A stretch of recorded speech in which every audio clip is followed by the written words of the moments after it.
alat perang, tapi yang paling besar dari pertahanan adalah budaya. Di situ sama sekali nggak disinggung.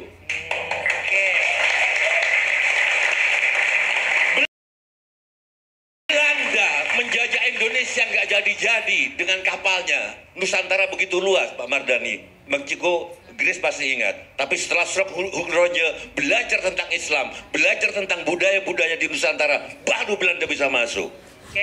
Itu yang tidak Korea sudah melakukan itu, budaya Amerika dengan Hollywoodnya. Kita ngomong budaya, ngomong kapal perang, ngomong udah kuno.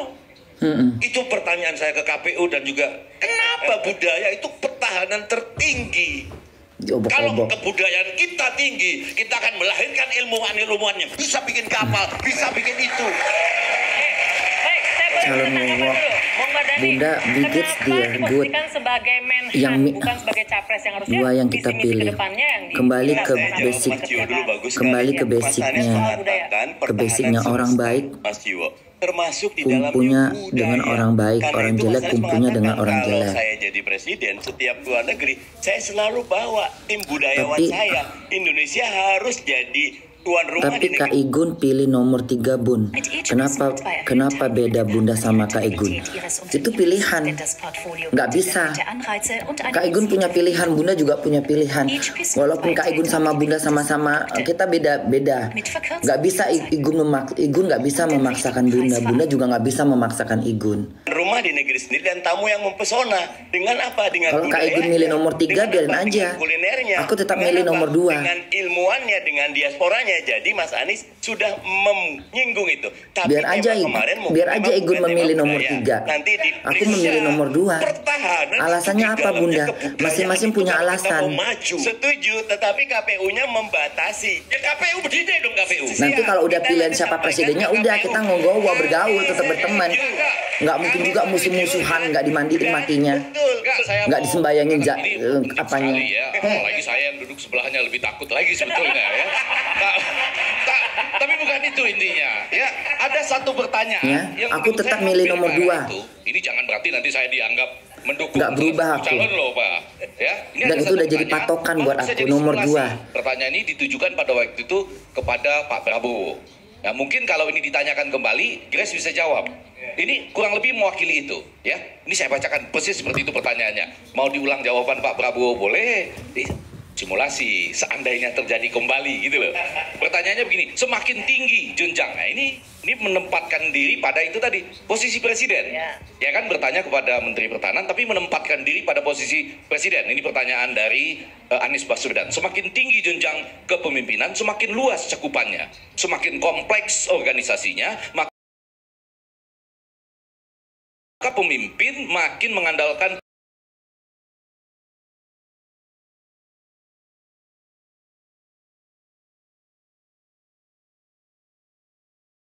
Bapak adalah apa hubungan antara standar etika seorang pemimpin negara dengan kemampuannya dalam menjaga ketahanan, keamanan, dan kedaulatan negara. Nah, coba sekarang Grace, mungkin ada kesempatan nih menjawab ini karena tidak lagi menempatkan pada Menteri Penerangan tapi pada Presiden.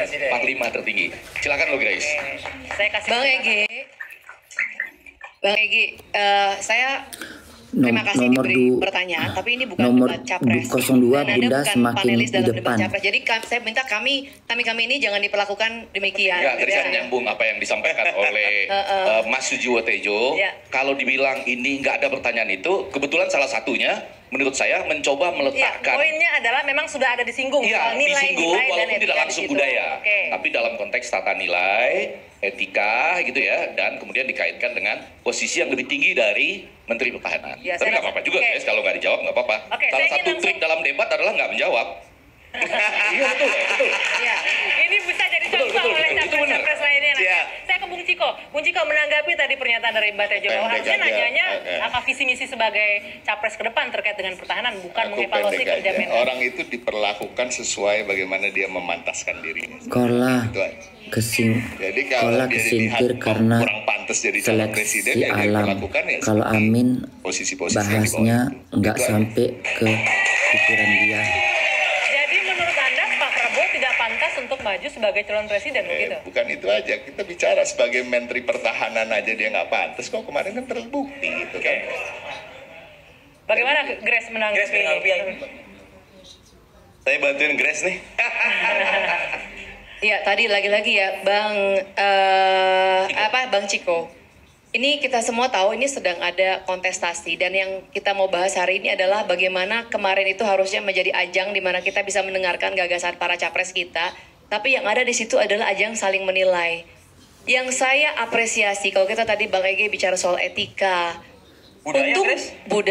untung di situ bukannya budaya bangsa Indonesia itu adalah saling hormat menghormati gitu ya.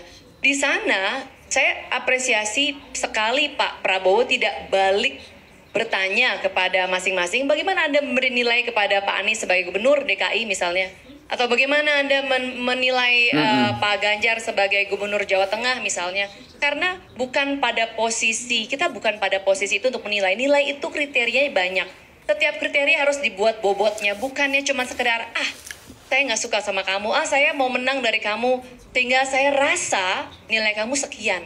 Nilai itu kita jangan pakai perasaan, apalagi ini adalah sebuah forum yang terhormat di mana yang memberi nilai itu harusnya bukannya kanan dan kiri, tapi masyarakat. Nah, itulah yang makanya saya bilang kemarin itu terjadi bullying. Di mana dua capres saling melempar narasi, memberi nilai kayak adu rendah gitu ya. Dan yang saya apresiasi Pak Prabowo menjunjung tinggi budaya Indonesia yang tahu sopan santun, tidak mau merendahkan orang di depan publik. Dia tidak membalas. Kalau Aku pengen tahu Amin siapa sih? Coba, aku pengen tahu Amin siapa sih? Calon wakil presiden. Siapa sih Amin ini? Kinerjanya apa sih? Coba aku cari. Ngomongnya gimana ya? Amin itu siapa gitu? Siapa namanya? Iming apa Amin sih? Namanya siapa? Wakil Bunda sehat selalu ya.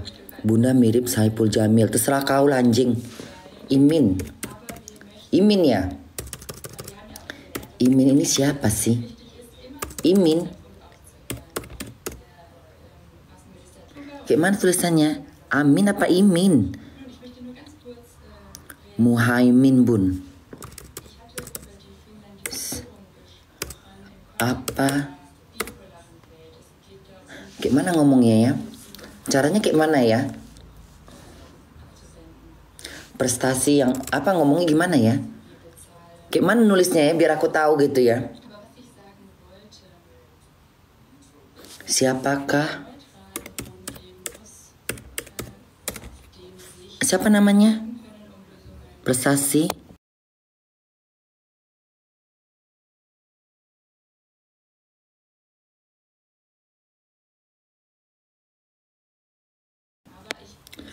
Prestasi apa tadi ngomongnya? Prestasi Muhaimin. Coba.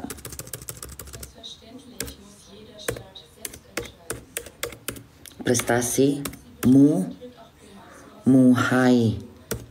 Muhaimin Iskandar ya? Itu dia. Muhaimin Iskandar. Apa sih dia ini? Siapa dia ini? Coba Gus Dur meyakinin bahwa Prabowo betul-betul ikhlas pada rakyat. Kisah Muhaimin Iskandar saat aku nggak kenal dia ini. Tegaskan PKB cek Imin beda KP Gus Dur. Kebiasaan mencuri Rossi. 1 jam lebih dekat bersama Abdurrahman Wahid. Sosok Anies Baswedan menurut Muhammad Iskandar. Coba aku cari tahu siapa sih. Gak banyak pun apa dia ya.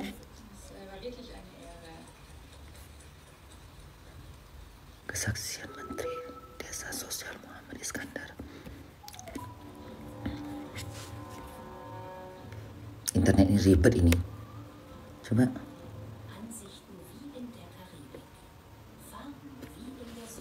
Aku pengen tahu siapa sih dia ini. Komentar tegas Ciamin jika Prabowo batal gandeng dirinya Loh, emang Bapak pernah menggandeng diri dia? Saya amanat para kiai.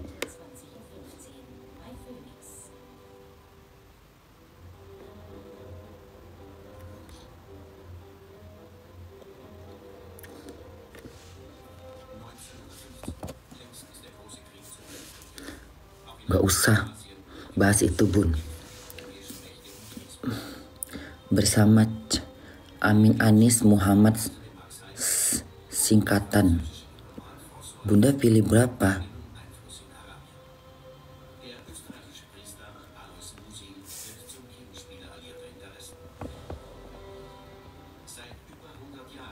Biografi, Bun.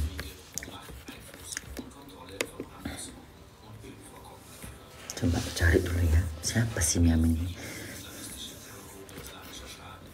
Kok internet Bunda ini jelek kali lah. Jelek internet Bunda. Pasti kalian nengok Bunda pun gak bagus kan sinyalnya kan. Ini aja jelek kali sinyalnya. Google, coba cari Google.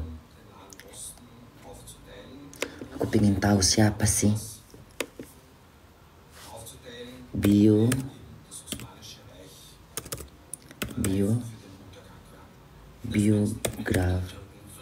Biografi. Siapa namanya? Amin. Apa tadi namanya? Muhaimin Iskandar. Siapa sih dia ini? Muhaimin Iskandar beda bahasnya. Coba ini baca dia. Allah, nggak keluar pula lagi bodohnya ini. Muhaimin Iskandar, anggota DPR RI, Dewan Perwakilan Rakyat. Coba aku cari ini. Kok nggak keluar ya? Profil.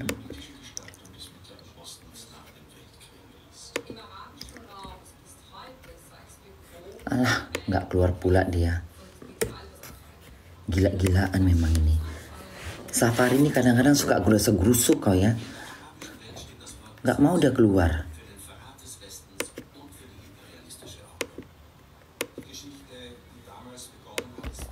Tahu kau ah.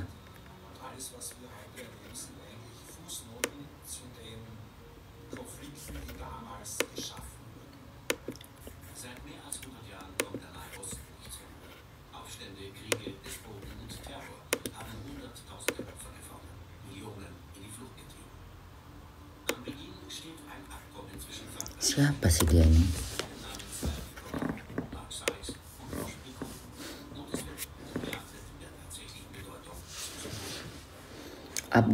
Abdul Muhaimin Iskandar, biasa disingkatkan kepada Muhammad Iskandar. Muhaimin Iskandar juga digelar-gelar atau Gusmin. Ialah seorang ahli politik Indonesia yang berkhidmat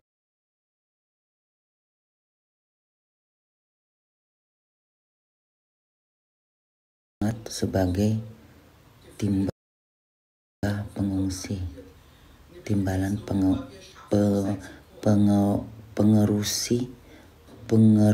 pengerusi Dewan Perwakilan Rakyat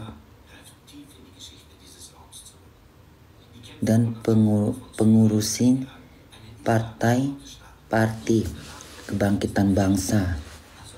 Beliau juga pernah menjadi Menteri Tenaga Kerja. Oh ya, coba. Apa kinerja dia sebagai Menteri Menteri Tenaga Kerja. Apa kiprah dia coba? Tahun berapa dia menjadi tenaga kerja? Menteri Tenaga Kerja. Hingga dalam kabinet presiden. Oh, zamannya SBY.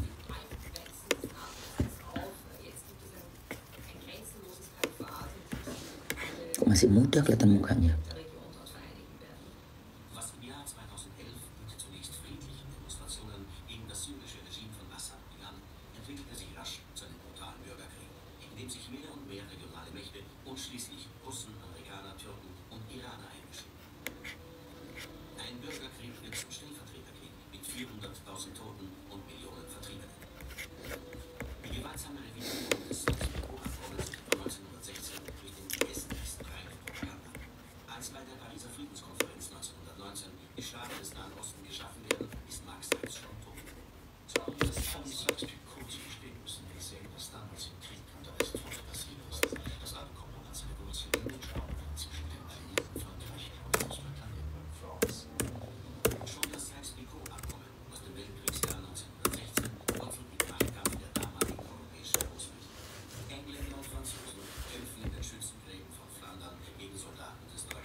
Deutschland, Österreich, Ungarn und das Osmanische Reich waren Verbündete. Das Osmanische Reich hatte das Bestreben, vor allem die Gebiete der Levante, also Palästina, vor allem Irak, Mesopotamien und natürlich auch den Ostrand der arabischen Halbinsel unter seiner Kontrolle zu halten. Ostrand der arabischen Halbinsel, das Hejaz-Gebirge, da befinden sich die heiligen Städte Mekka und Medina. Panjang kali pun ah.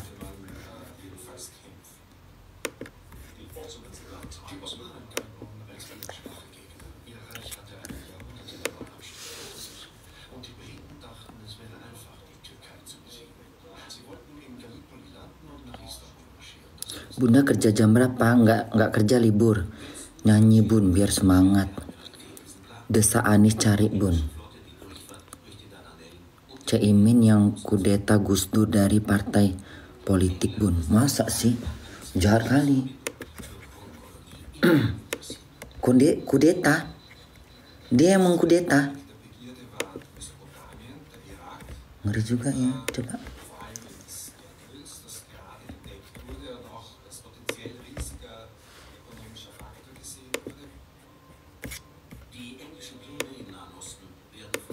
Coba.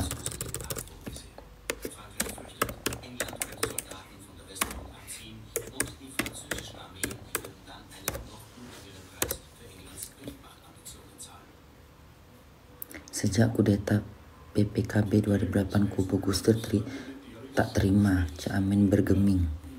Tanggapan Caimin soal sindiran Yeni. Coba ini tengok ini apa nih.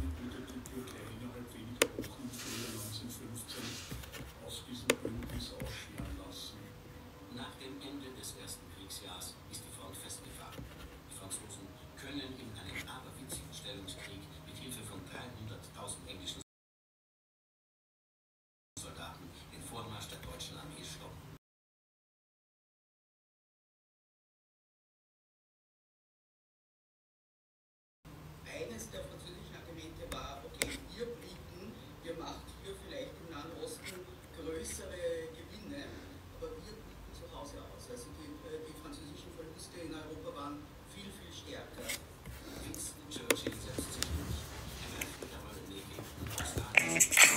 Wenn Sie sehen können, können Sie es handeln.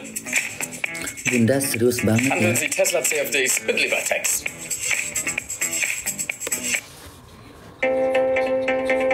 Konflik Ketua Umum PKB Mohaimin Iskandar atau Caimin dengan Putri Presiden keempat RI Yeni Wahid kembali menghangat. Keduanya saling lempar sindiran di tengah wacana Caimin mendampingi Prabowo Subianto sebagai bakal calon wakil presiden di Pilpres 2024. Yeni menyatakan keluarga Gus Dur akan menarik diri, tidak akan mendukung Prabowo jika mengangkat Caimin menjadi cawapresnya. Hal itu diungkap Yeni baru-baru ini dalam sebuah wawancara di program Rosi Kompas TV. Yeni lantas mengungkit perilaku Caimin yang mengkudeta Gus Dur di PKB adalah alasan kuat untuk tidak mendukung Prabowo. Dengan gamblang, Yeni menyatakan Caimin mengkhianati Gus Dur sebagai guru politik. Dimintai tanggapannya, Caimin pun bergeming. Dia tak mau menjawab sentilan dari Yeni. Menurut dia, persoalan tersebut sudah terjadi di masa lalu. Tapi Gus Dur dan Caimin tetap aja itu rekam jejak dia. Mengkudeta itu kan nggak bagus. Coba cari tahu lagi ini apa nih. Itu kan peristiwa internal keluarga ya. Susah ya, bagi kami susah. PKB Gus Dur terlalu lama, ini terlalu dalam yang sudah terjadi. Gus Dur pendiri partai, orang yang dikatakan oleh Caimin sebagai guru politiknya malah dikudeta, apalagi rakyat. Susah kan mau milih pemimpin seperti itu nanti?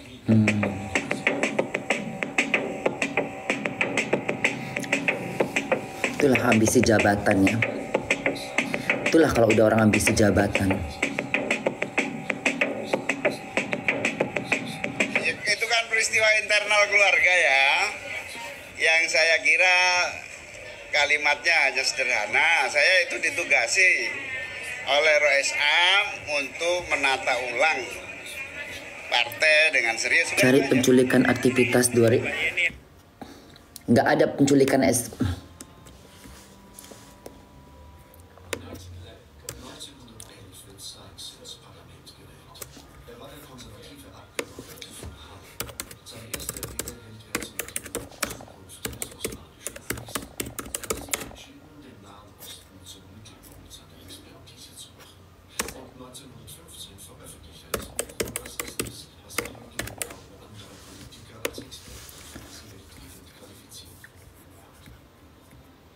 Selbstbewusste Aristokrat wird zur Schlüsselfigur im Machtspiel zwischen Franzosen und Briten. Immerhin kennt Marx Sykes das Land und die Mentalität seiner unterschiedlichsten Völker. Er hat auch als Attaché an der britischen Botschaft in Konstantinopel Erfahrungen gesammelt. Frankreich hegt koloniale Ambitionen in der Levante. Die Begründung für diese Politik reicht bis in die Zeit der Kreuzfahrten zurück.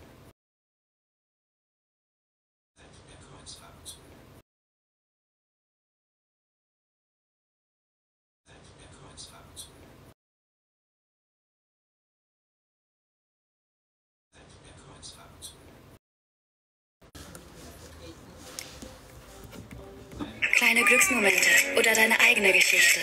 Mit Lalaland gehört jedes Foto, das dich berührt, ausgedruckt. Bun cari Anies dibatis. Anies dibanti. Anies siapa?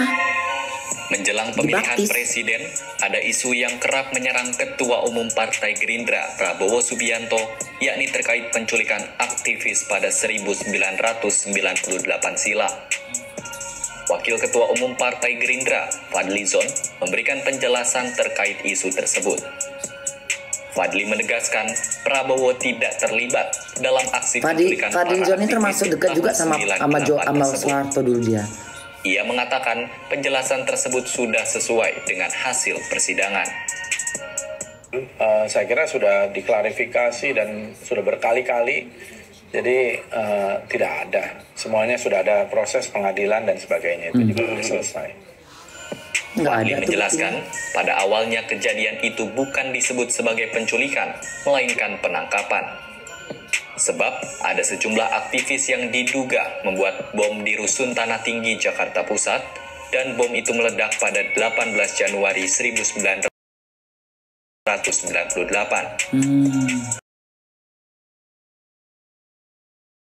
Tim Mawar pun bergerak menyusun rencana penangkapan terhadap sejumlah aktivis yang diduga terlibat dalam bom yang meledak secara tidak sengaja itu. Fadli menyebut ada 9 aktivis yang ditangkap oleh tim Mawar terkait bom tersebut, namun kemudian semua dikembalikan. Sementara itu, ada 13 aktivis lain yang hingga saat ini tidak diketahui keberadaannya. Wakil Ketua Umum Partai Gerindra itu juga menegaskan bahwa Prabowo juga tidak terlibat dalam kerusuhan Mei 1998. Karena Mei 98 itu apa sih yang terjadi? Itu kan penembakan terhadap mahasiswa Trisakti yang sedang berdemonstrasi secara damai. Kemudian dari penembakan itu 4 orang gugur. Lalu terjadi kemarahan orang-orang yang akhirnya menciptakan sebuah huru-hara, kerusuhan, pembajakan semua. Sampai tanggal 15 Mei pagi tahun 98. Dan ada satu krisis politik yang ujungnya Pak Harto mengundurkan diri pada Mei 98 itu. Jadi Pak Prabowo jelas tidak terlibat gitu ya. Pak Prabowo justru berusaha untuk membantu meredakan ketika itu.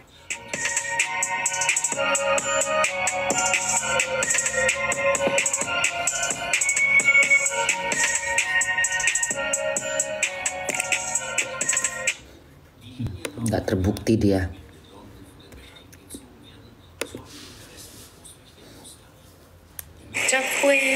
Ngapain lagi kalau nggak terbukti? Ngapa dikorek-korek? Orang nggak terbukti kok dia. Kalau terbukti ketangkap lah dia udah. Nggak bisa ada ke Jordan. Budiman Sujatmiko menanggapi isu penculikan aktivis 1998. Politikus PDIP itu mengatakan bahwa Ketua Umum Partai Gerindra Prabowo Subianto mengaku sudah memulangkan seluruh korban penculikan. Hal tersebut disampaikan Budiman dalam program tawanan-tawanan yang pernah terjadi di mana juga dia menyelamatin tawanan loh. Prabowo juga pernah menyelamatin tawanan. Mengatakan bahwa Prabowo mengakui dirinya memang menculik para aktivis. Namun Prabowo disebut sudah mengembalikan semua korban penculikan ke rumah masing-masing. Tetapi terkait aktivis lain yang hingga saat ini tidak diketahui keberadaannya, Prabowo mengakui tidak mengetahui nasib mereka. Budiman mengatakan bahwa hal itu diketahuinya saat melakukan wawancara 23. Budiman dalam program Gaspol Coba langsung suara Budimannya mana nih?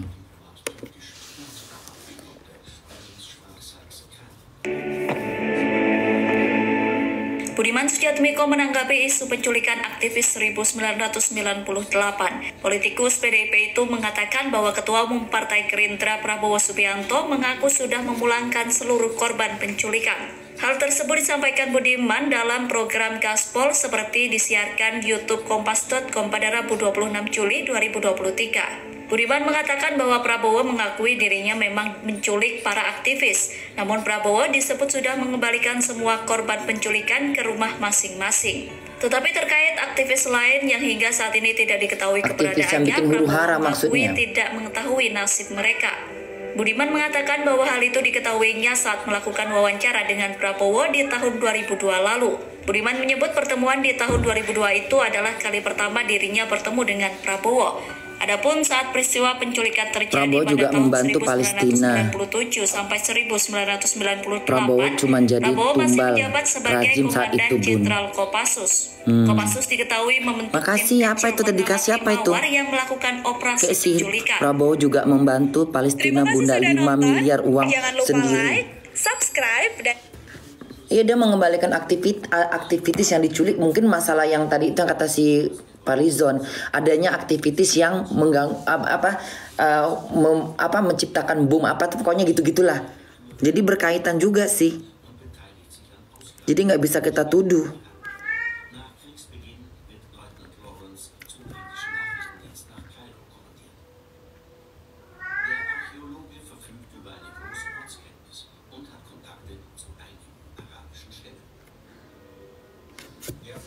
Udahlah, capek lah ini. Bunda ini dulu ya, mau sholat dulu ya. Jam berapa sekarang? Kok belum azan sih? Apa ini?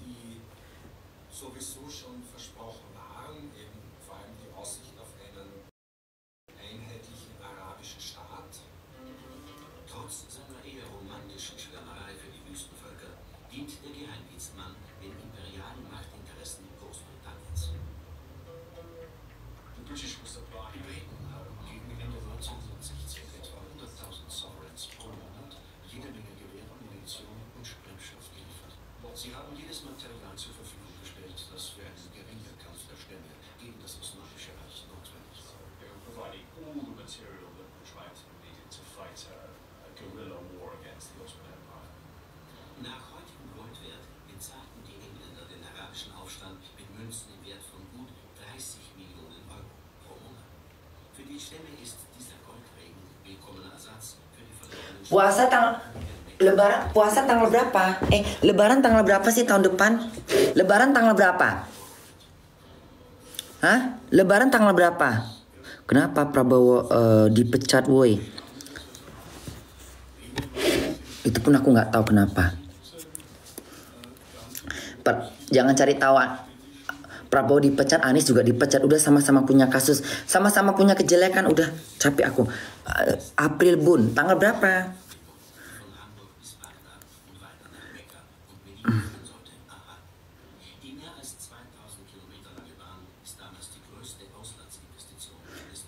Jadi Bunda tahu mau ngambil liburnya tanggal berapa? Hah?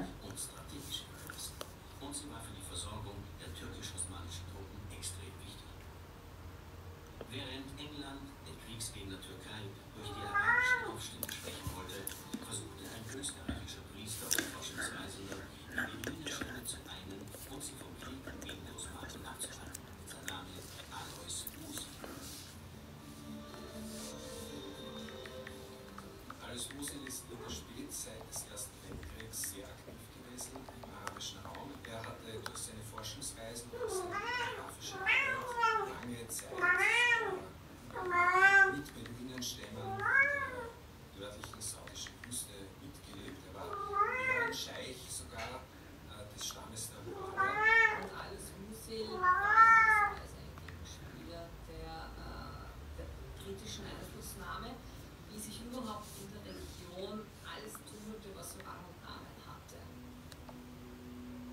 Priester, Forscher, Politberater und Spion.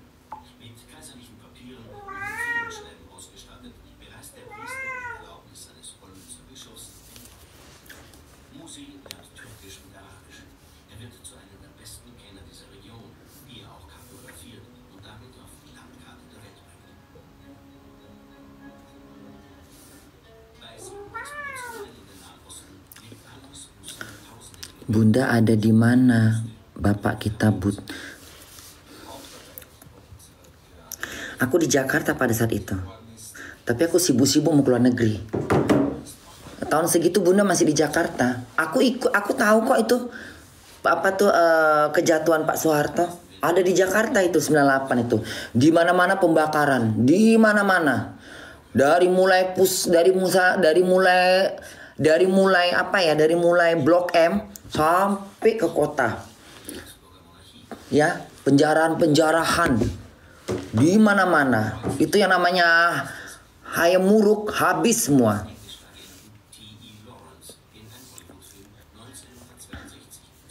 Udah nggak tahu lagi mana yang mahasiswa, mana yang nggak mahasiswa. Udah nggak bisa lagi. Makanya nggak tahu lagi mana mahasiswa yang benar-benar mahasiswa, mana yang nggak mahasiswa. Nggak bisa lagi dibedakan. Udah nggak bisa lagi dibedakan. Akhirnya mahasiswa yang tertuduh. Kalau mahasiswa yang bikin ricuh. Kalau orang lain, karena banyak kali itu, itu lagi, aduh, dolar rupiah anjlok 15.000. Dari mulai dolar 8.000 jadi 19.000, 17.000. Oh, sibuk semua sibuk nukarin duit. Yang megang duit dolar. Ada Bunda di sana itu. Bahkan Bunda ada di gedung MPR, ikut ke gedung MPR.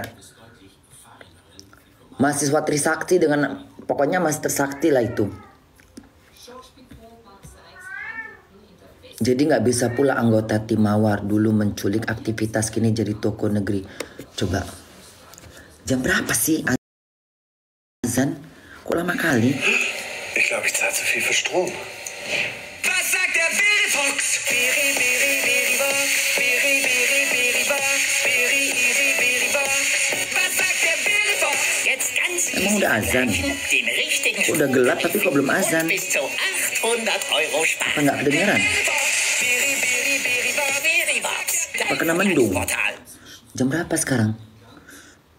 Oh, jam 16.32. Masih lama ya? Tapi udah gelap. Kok udah gelap ya?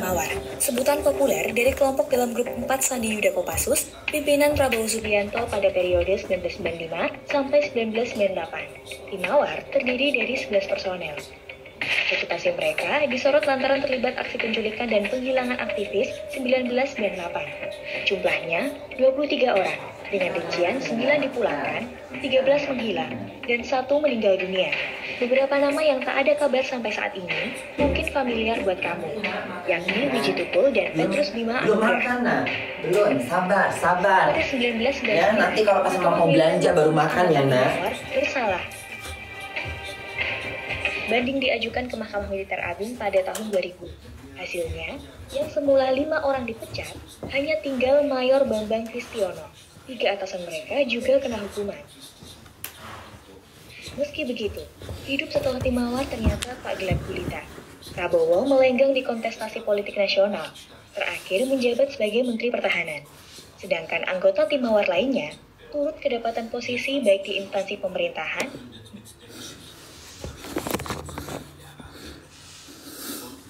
Desa Anis, lihat Bun. Udah Bunda lihat kemarin. Aku udah lihat Desa Anis. Mau ngapain lagi, lihat lagi. Capek kali aku Apalagi mau Desa Anis dilihat lagi. Udah Bunda lihat kemarin. Lalap itu tuh mulu. Capek Kayak nggak ada berita yang lain. Udah Bunda tengok kemarin. Yang di Papua apa di mana gitu. Di Ambon apa gitu. Terus ngapain?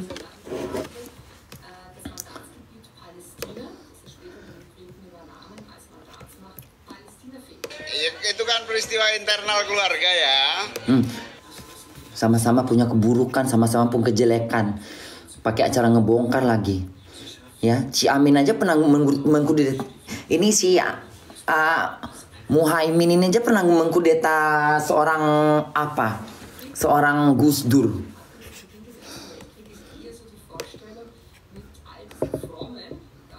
Lebih parah lagi nih. Lebih parah berarti. Demi jabatan.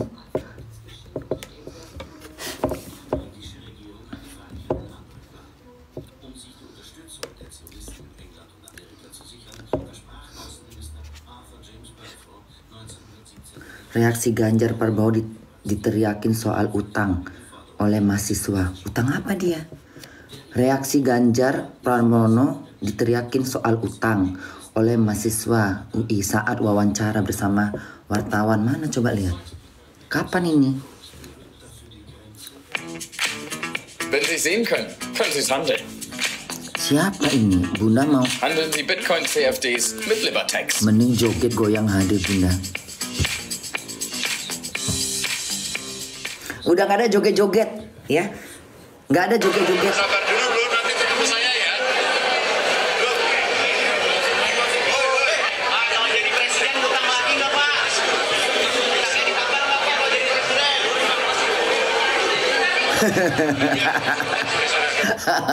Ya Allah, Pak Ganjar ini ada bener lagi diwawancara tiba-tiba teriak mahasiswa, Pak kalau jadi presiden ditambah lagi nggak utangnya Pak? Muka Ganjar langsung kayak berubah bener.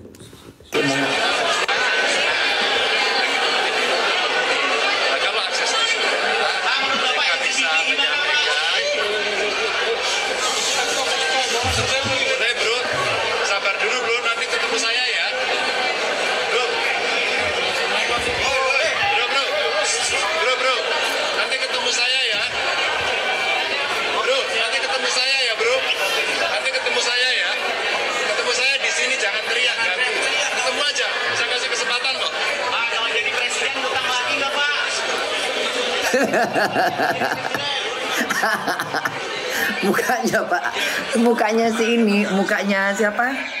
Ganjar bisa begitu modelnya tuh lah. Pak kalau utang nanti kok jadi presiden utang lagi nggak Pak? Katanya langsung berubah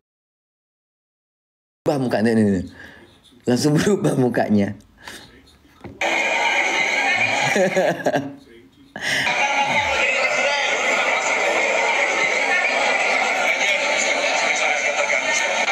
Terganggu dia ditanyain.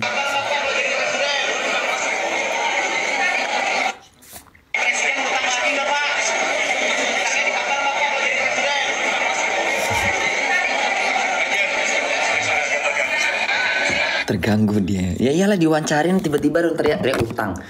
Mahasiswa juga kadang-kadang begitu ya modelnya ya. Mahasiswa ini ya namanya mahasiswa kan calon generasi depan. Mahasiswa tuh bisa dikatakan pembela rakyat, suara rakyat mahasiswa itu. Jadi nggak bisa pula kita bantah. Gerakan mahasiswa kan tujuannya untuk membela rakyat. Teriak pula dia. Pak kalau jadi presiden utangnya ditambah lagi nggak Pak? Langsung berubah muka Ganjar. Nggak konsen dia. Nggak konsen saya katanya. Ya Allah mahasiswa ini ya kadang-kadang ya.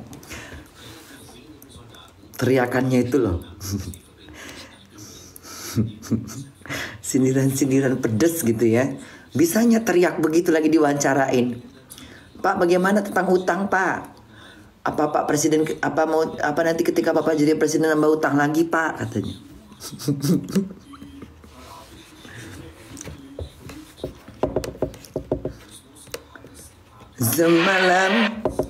Semalam akunya semalam di mana?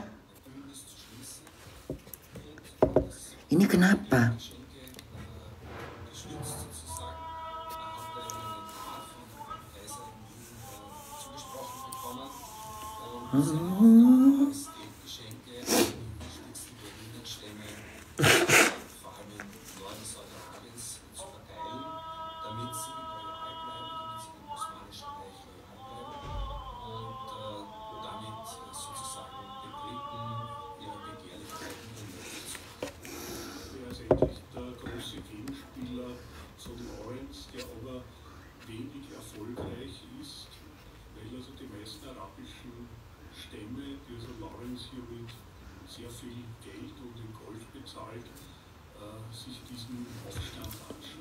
Azan Bun, iya bentar lagi, 5 menit lagi Bunda sholat. Soalnya baru azan. 5 menit lagi Bunda sholat ya, Bunda sholat dulu ya. Ya. Cari gubernur, cari gubernur terbodoh. Kalau Prabowo nggak orang bodoh. Anies juga nggak bodoh. Sekarang dipertanyakan kinerjanya, bukan orangnya. Mana ada orang-orang politik ini bodoh. Semuanya pintar, semuanya punya semuanya punya titel sekolah tinggi. Cuma sekarang dipertanyakan kinerjanya, ya.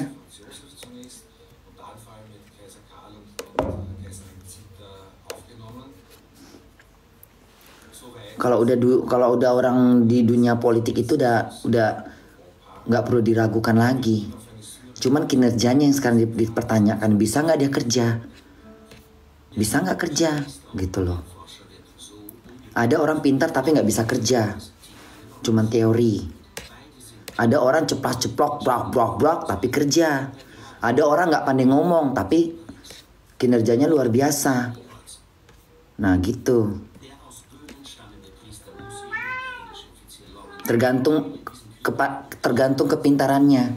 Mau dibuatnya apa? Buat rakyat apa buat ngejegal?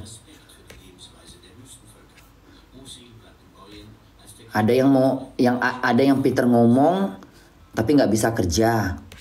Ada yang nggak pintar ngomong tapi bisa kerja.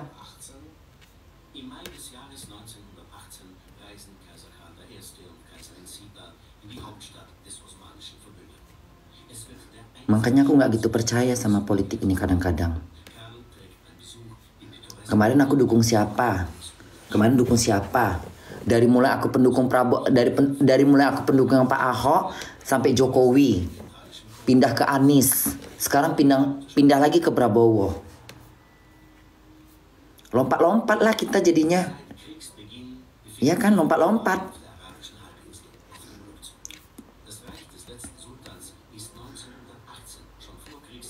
Dari aku pendukungnya Ahok di 2016 untuk jadi gubernur, akhirnya pindah aku ke Jokowi selama 2 tahun. Tapi udah gitu aja. Nah kemarin aku pindah lagi ke Anies.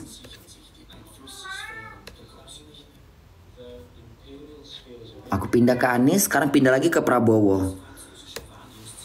Ntar ujung-ujungnya ke Ganjar. Keluar nggak seru ya, keluarlah